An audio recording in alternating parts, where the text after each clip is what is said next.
What is up, everybody? Welcome to another episode of Fluff Hammer. Today on the channel I'm going to be doing Chaos bases. With the release of the new Slaves to Darkness, I thought it'd be the perfect time to show off how I would be doing my Slaves to Darkness bases. So hopefully there's some new techniques in here that you can learn, and hopefully you enjoy basing your new Slaves to Darkness models this way. So let's get into the video.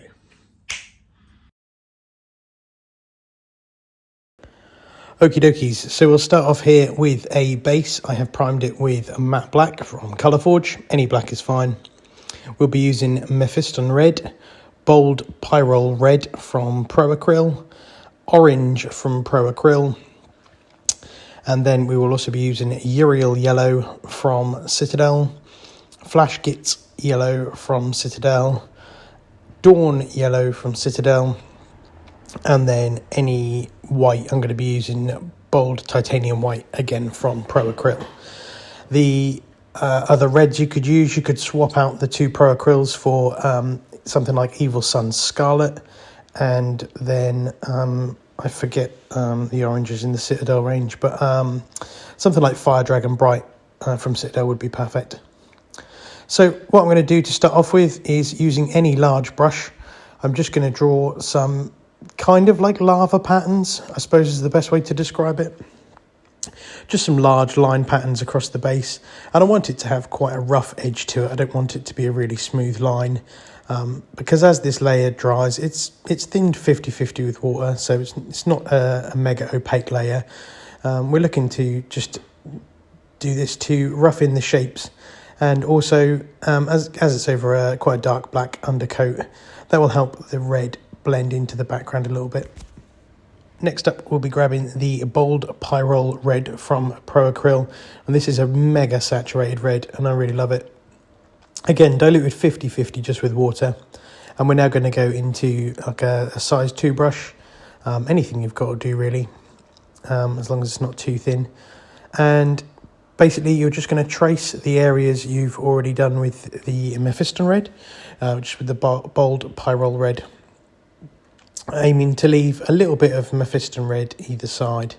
I'm doing mega straight lines here. You don't have to do them mega straight. You can make them kind of jaggedy or however you want to do it really. I just chose to do the more straight lines on it to get the effect that I wanted.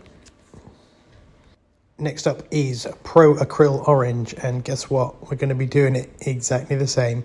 Straight through the middle and trying to leave some Bold Pyrrole Red either side. And this is probably what traditionally you would call more layering than any sort of blending.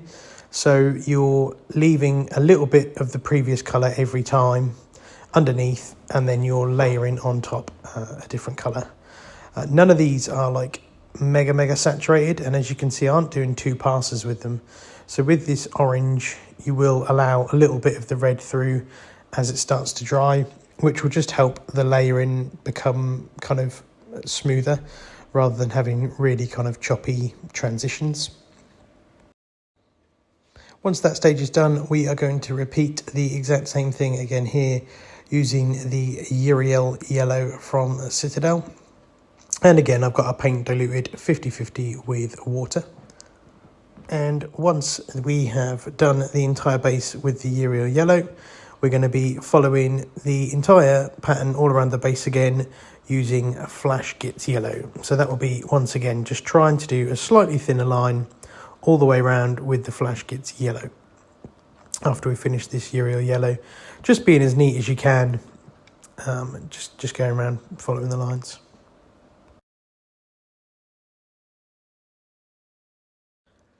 After that stage is done, we're going to be jumping into Dawn Yellow.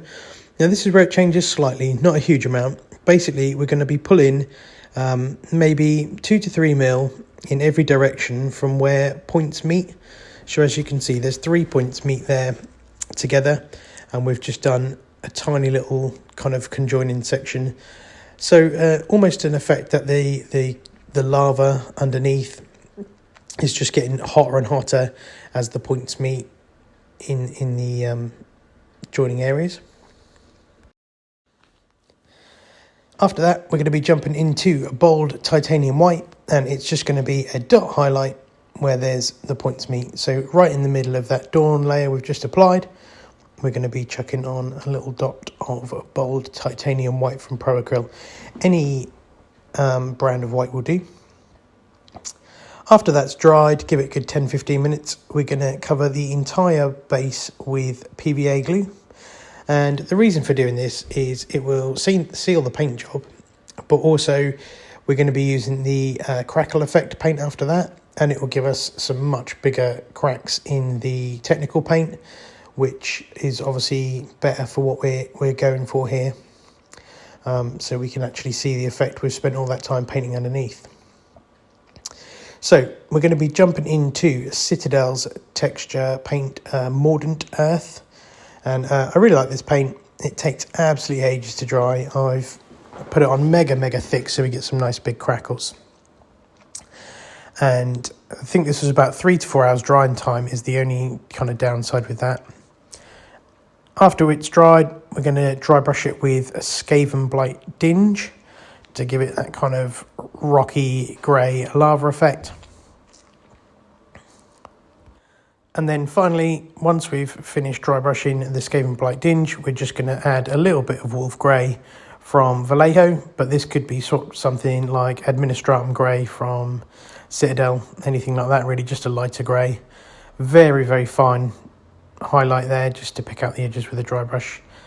Here I'm using a medium Army Painter one, it's just whatever I had to hand, really. And that is our base complete.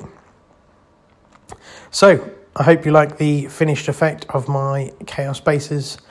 This is what I'm going to be doing for my Slaves to Darkness. I hope you've enjoyed Chaos Slaves to Darkness release weekend. I hope you all pre-ordered some cool stuff.